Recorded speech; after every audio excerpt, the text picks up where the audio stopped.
Oke, lanjut ke topik berikutnya terkait dengan simultan equation model. Intinya eh, ini tuh kan kalau regresi biasa itu kita ambil contoh, misalkan kita punya X1, X2, X3 itu akan berpengaruh terhadap Y. Jadi X-nya itu mempengaruhi Y, jadi atau Y dipengaruhi oleh X.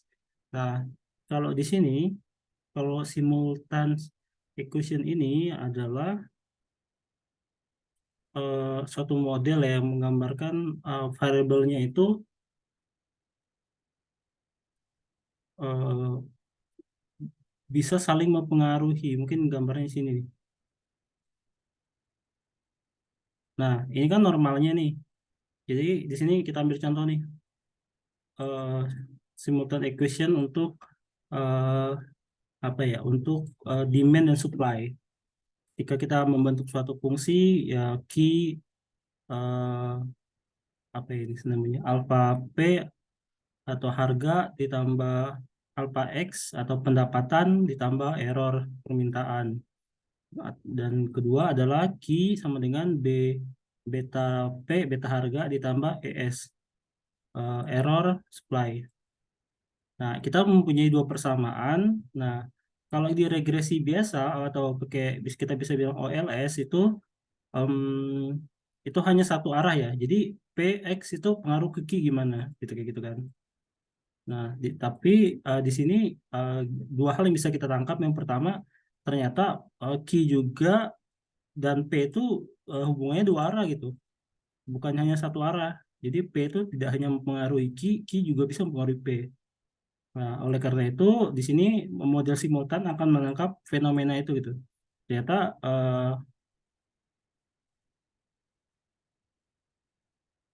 nih sebagai determinan at same time. Jadi mereka hubungan P dan Q adalah hubungan dua arah. Model PQ disebut endogen. Iya. Atau endogen tuh bahasa bahasa gampangnya endogen tuh variabel yang dipengaruhi atau variabel Y misalkan kan Y sama dengan A plus BX plus error. Nah, endogennya itu variabel Y. Jadi kalau kita punya persamaan X, Y, dan Z,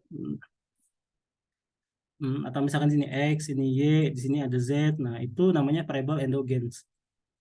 Nah, variabel endogens ini di sini kalau em, nah, dan variabel lainnya yang di luar endogen ya termasuk eksogen. Ya. Termasuk eksogen itu variabel yang P, bukan P kan kena, sudah termasuk endogen. Kenapa P sudah termasuk endogen? Karena dia Q dan P ini hubungannya dua arah. Ini bisa mempengaruhi ini dan sebaliknya. Nah, sementara X dan variabel apapun di luar ini, kecuali error ya, error nggak kita masukin. Variabel apapun, misalkan ada nanti variabel konsumsi atau variabel ini kan pendapatan, variabel inflasi dan sebagainya. Nah, itu termasuk variabel eksogen. Intinya kata kuncinya adalah di luar variabel eh, endogen. Nah, variabel endogen tadi variabel yang kalau secara regresi istilahnya kita sebut variabel yang dipengaruhi atau variabel Y. Tapi sini Y-nya ada dua, Q dan P. Nah, itu eh, nah, ini mungkin penjelasan tidak detail. Nah, ini kan biasanya tuh P mempengaruhi Q, P dan X mempengaruhi QD. QD permintaan, QS penawaran, supply, demand and supply. Nah, ternyata ini tadi simultan equation-nya itu Q dan P ini, Q bisa mempengaruhi P bisa mempengaruhi Q. Nah, inilah yang kita katakan sebagai variabel endogen atau variabel misalkan kalau bahasa ini variabel Y-nya ya. Nah, dan X itu mempengaruhi variabel Q. Tadi kan kita lihat nih, X itu juga mempengaruhi Q di fungsi yang awal. Nah, maka ini tuh tidak bisa kita selesaikan dengan regresi biasa gitu. Karena regresi biasa konsepnya eh, sifatnya apa ya istilahnya itu? Eh, dia hanya untuk satu arah gitu. Nah, karena P-nya itu endogen variable,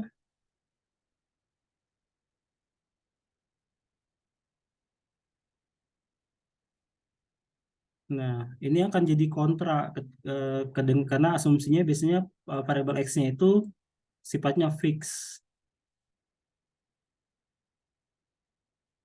Nah, problem lainnya itu nilai errornya itu gini, kan kita tuh ketika menguji regresi nggak boleh nih antara P, X, dan E-nya itu saling berkorelasi. Makanya kan sering ketika kita pakai regresi linear linear itu ada namanya misalkan uji asumsi klasik. Itu untuk ngecek misalkan dia ada autokorelasi nggak antara ini. Dia kan kalau ini kan namanya variabel bebas ya. Jadi dia nggak boleh terpengaruh dengan variabel lainnya. Nah, karena P-nya ini P dan Q ini adalah hubungan dua arah, itu di sini kalau di teori bilang itu bisa menyebabkan ada hubungan korelasi antara P dengan error. Nah, secara secara secara apa namanya? Secara teori itu nggak boleh gitu. Antara variabel sendiri itu mempunyai korelasi. Makanya kan harus ada cek atau korelasi, ada korelasi nggak gitu. Nah, kayak gitu. Mungkin itu gambaran. Nah, step yang pertama eh, intinya tuh di sini ada dua step. Yang pertama kita membentuk reduce form equation-nya. Yang kedua adalah kita membentuk eh, dua struktural bukan kita membentuk nanti kita menggunakan namanya two stack least square. Jadi kita nggak pakai lagi least square tapi kita pakai two stack. Nah, ini sebenarnya cuma gambaran fungsinya aja. Ini kan tadi kan permintaan dan penawaran itu eh, QD, QS ya. Tadi kan ini permintaan, ini penawaran. Ini hanya secara matematika gitu. Matematika P-nya kita keluarkan, bukan keluarkan sih, kita singlekan ya. Iya, ini seharusnya P-nya pindah pindah ke kiri. Iya, A-nya tuh pindah ke kiri, jadi kan B1 dikurang A, alpha P, terus alpha 2X plus ED minus ES. Nah, kalau kita sederhanakan, intinya P-nya kita keluarkan, tinggal B minus A1. B minus ini nggak ada cara-cara, B minus A1, ininya tinggal ED minus S. Nah, B, B1 minus A1 itu jadi kayak penyebut gitu, penyebutnya. Dan kalau disederhanakan, intinya jadi Px1 plus P1. Ini intinya cuma penyederhanaan. Karena ini bentuknya persamaan, ya kita harus cari fungsi P dan fungsi Q yang sebagai dia variabel endogennya atau variabel yang yang dipengaruhi. Nah, ketemulah kalau nyari key-nya sama, key-nya tuh P-nya tidak ketemu, tinggal kita masukin. Ya, ini cuma substitusi aja. Intinya sama sih konsepnya. Terus ini cuman beri keterangan-keterangan tadi udah disinggung ya. Kalau kita pakai WLS itu dia akan bias. Jadi karena ada korelasi di antara variabel variabel ini ya kan konsep itu antara P eh, harga pendapatan dan error itu tidak boleh berkorelasi nama juga variabel independen gitu harus berdiri sendiri. Nah itu kenapa di sini dijelaskan kita nggak bisa pakai least square estimation. Nah, caranya oke, tapi sebelum ke least square information, soal model persama tadi, kita harus yakini dulu dia tuh bisa diidentifikasi atau tidak gitu. Nah, cara cara tahu dia bisa diidentifikasi atau tidak, kita harus ngelihat M kurang satu paling tidak satu variabel endogennya. Nah, kan variabel endogennya tadi ada Q dan P. Nah, M-nya itu adalah variabel endogen, Q dan P. Q dan P itu kurang, terus Q dan P itu kan dua variabel itu dikurang satu, nah sama dengan satu. Nah, ini sesuai syarat syarat syarat untuk kita bisa melanjutkan model ini gitu. kita bisa mengestimasi itu harus bisa diidentifikasi terlebih dahulu gitu.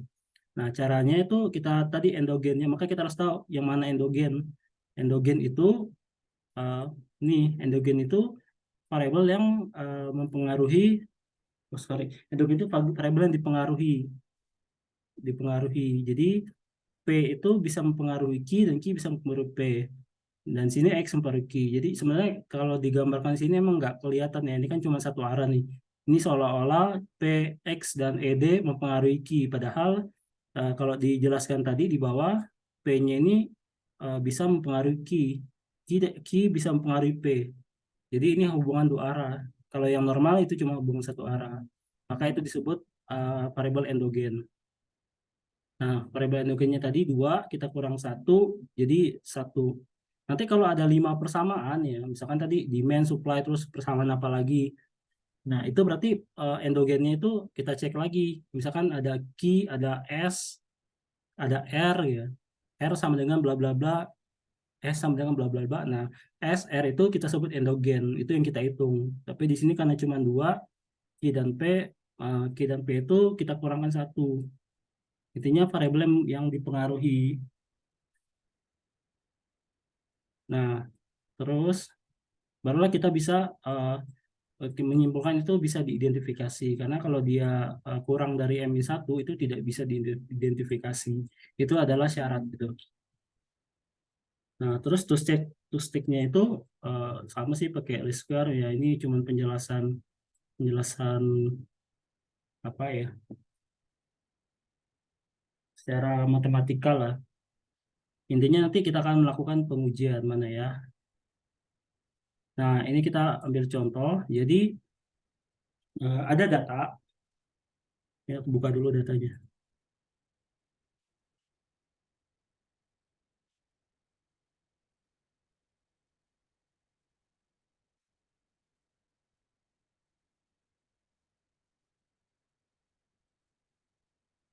Oke, soal UAS. Shuffle ya.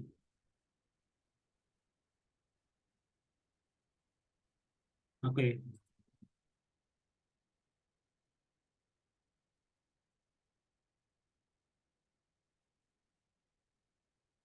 buka dulu ya. Bentar.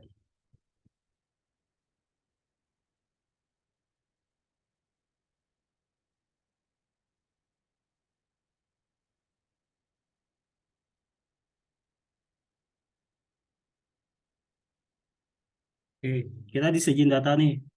Hapus, hapus, hapus, hapus, hapus.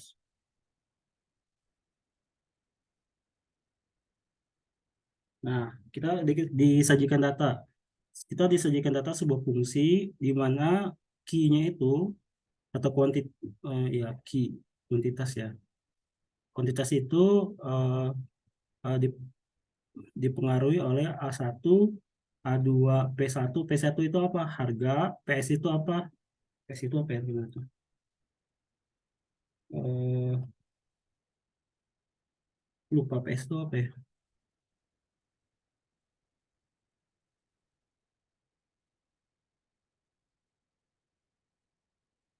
D itu disposable income, terus ada production factor, kalau yang supply-nya eh, ini sama-sama dipengaruhi harga. Nah, ini karena dia ada di dua-duanya, maka variable endogennya itu adalah Q dan P. Nah, PS-nya aku lupa. Mungkin personal income atau bukan sih. Intinya production factor ini production kok eh, nanti dicari. Intinya kita punya dua persamaan yang kayak tadi, kayak di awal contoh. Nah, dari persamaan itu kita hitung M-nya ada berapa. M-nya itu adalah Q, P, P, Q. Ada dua kan. Sebenarnya Q dan P. Karena Q dan P ini dia bisa bisa kita anggap ini saling mempengaruhi. Q bisa mempengaruhi P bisa mempengaruhi Q gitu. Ya, hubungan dua arah. Nah, ketika itu hubungannya dua arah, maka itu kita sebut variabel endogen.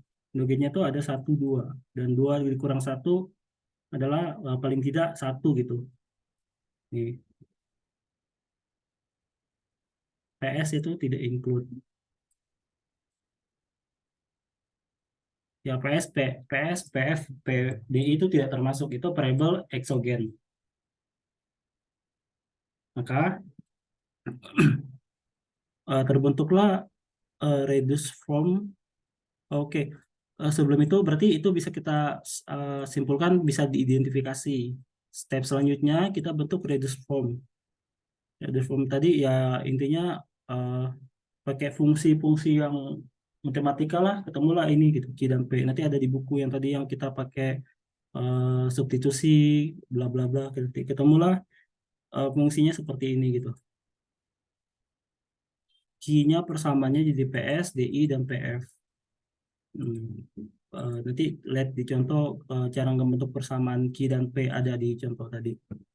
Itu metode matematika untuk proses substitusi. Nah, kita lihat datanya.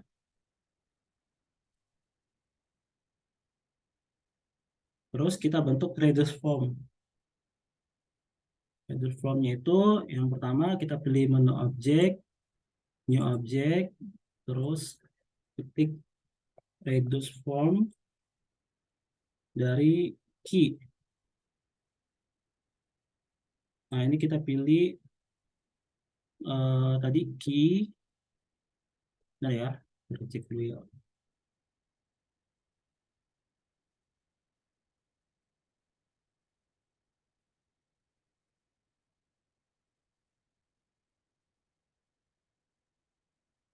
I, C,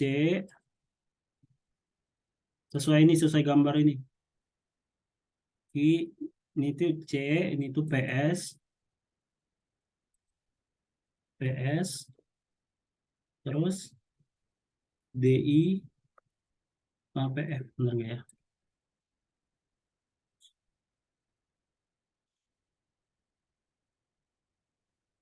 Nah, kita namakan reduced form. Ini harusnya udah dirinya ya. Ya, ini ketemulah persamaan tadi. Yang ini kalau kita jabarkan berapa sih nilai pi-nya ini? Pi-nya ini nih, nilai pi-nya 7,8, 0,6, 2,1, minus 0,5. Dan nilainya ini semuanya signifikan. Artinya um, disposable income, produksi faktor itu mempengaruhi gitu apa ya, jumlah ya, jumlah permintaan gitu.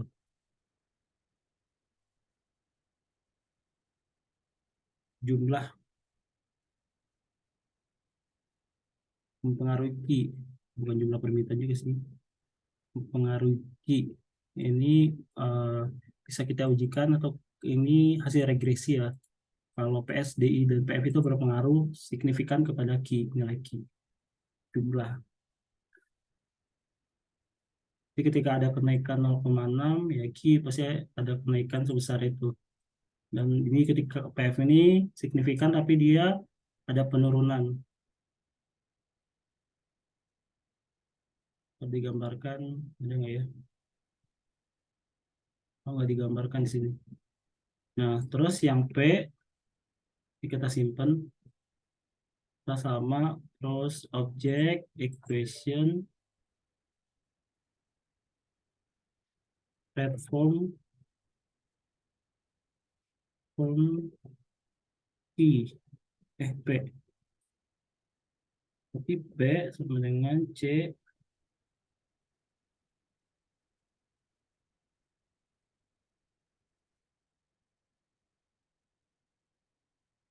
PS di PF. Jadi fungsinya itu PS di PF nih. Sesuai ini kita regres, jangan pakai LS biasa. Ya, ya 32, 1,771 sesuai di buku. 7,6, 1,3. Sama. Barulah kita bentuk, eh, kalau nggak salah itu kalau kita ujikan itu nilai, kalau nggak yang itu di materi lain. Nah, setelah ini ketemu reduce from ini, baru kita Masa ini nggak bisa kita pakai untuk regresi ya. Kenapa yang bentuk alasannya itu? Melihatnya di lupa ada penjelasan gitu. Kenapa pakai LS itu ini kan hasil LS ini nggak bisa kita pakai gitu. Ada penjelasannya.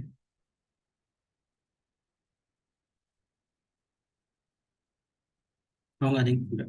Benar. Itu topik selanjutnya. Jadi intinya resource form ini kita kan sudah membentuk tadi fungsi fungsi P dan Q-nya gitu secara utuh. Nah itu kita pakai least square biasa kita masukkan tadi sesuai dengan makanya kata kuncinya harus paham untuk memasukkan apa ya memasukkan P dan Q-nya tadi. Kalau itu udah tahu nanti bisa ketemu persamaannya. Jadi bisa tahu cara ngeregresnya. Terus baru kita uji dengan two stage. Step kedua.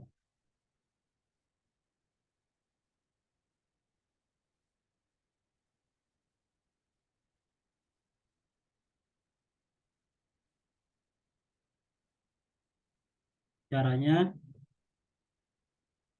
kita tutup di menu objek, new object, sistem.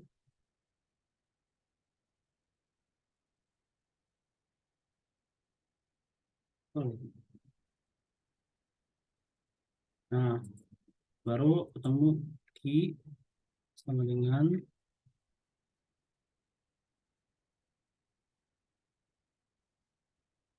Nah, ini ada dua cara sih. Ini cara langsungnya gitu. Cara langsungnya.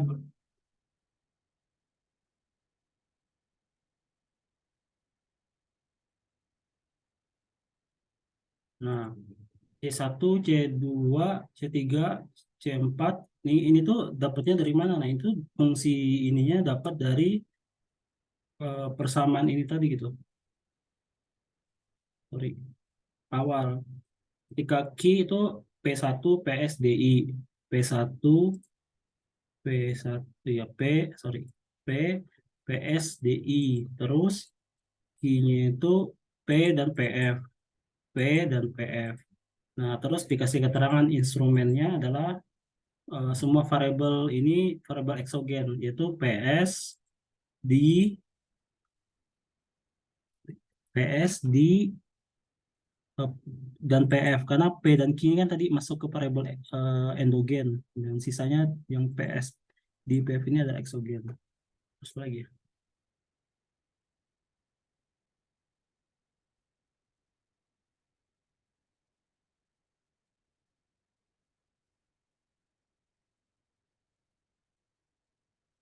Nggak muncul ya.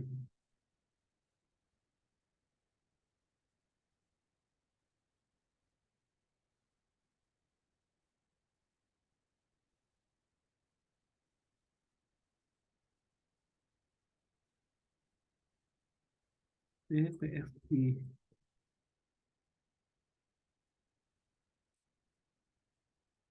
Wah, harusnya muncul nih.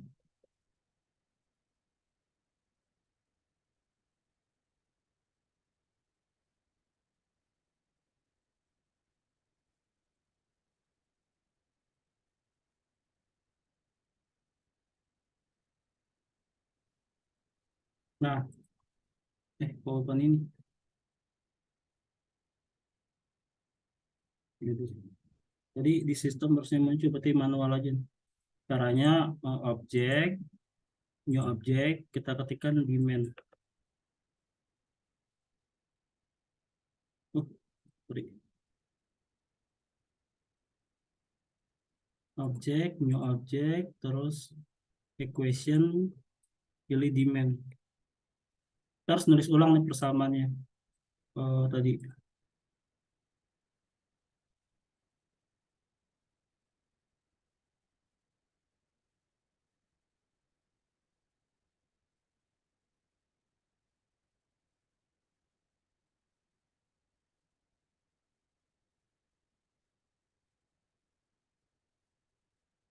I C PS D PF. di main. Nih kita pilih ls-nya bukan ls tapi to stack.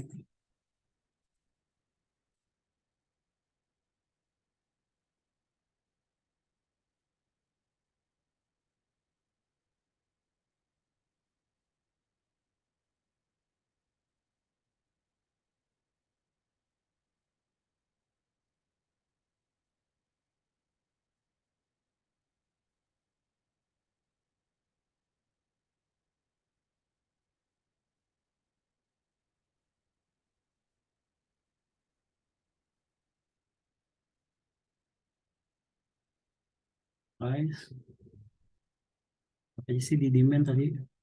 P ps di ps sama di.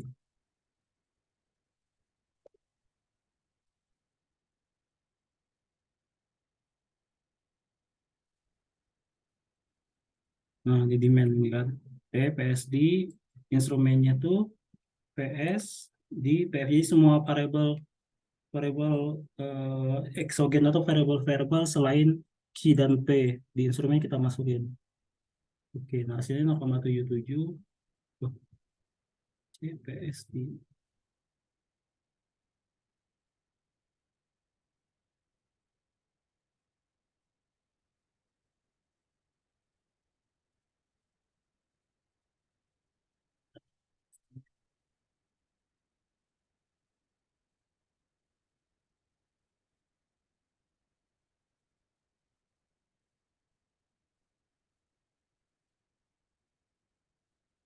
ini P kurang PPSD.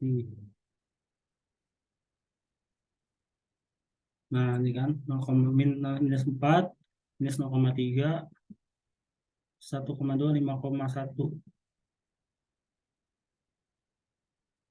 Min. Ya, udah. Nah, kalau supply-nya sama, supply-nya objek, new objek,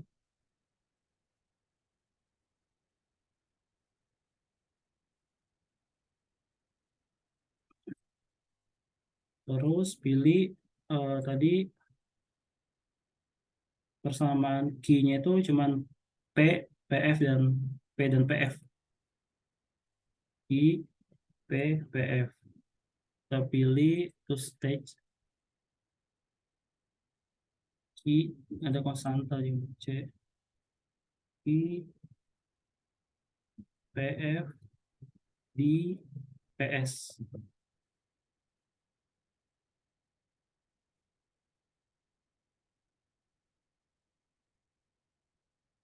Di 20, 0,3 minus 1. 1. Nah, inilah persamaan yang bisa kita pakai dan nilainya semuanya signifikan. Udah, itu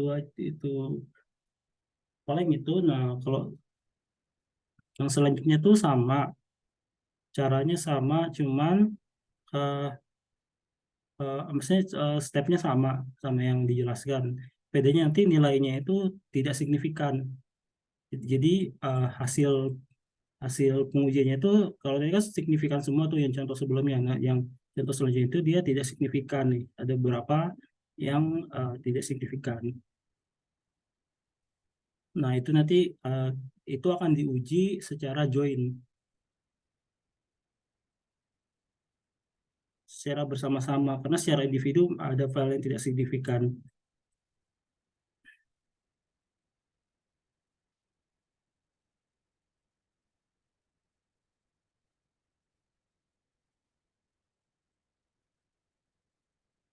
Jadi paling itu untuk ya secara konsep paling ini cuma sampai sini dong. Selanjutnya paling dilanjut di next video.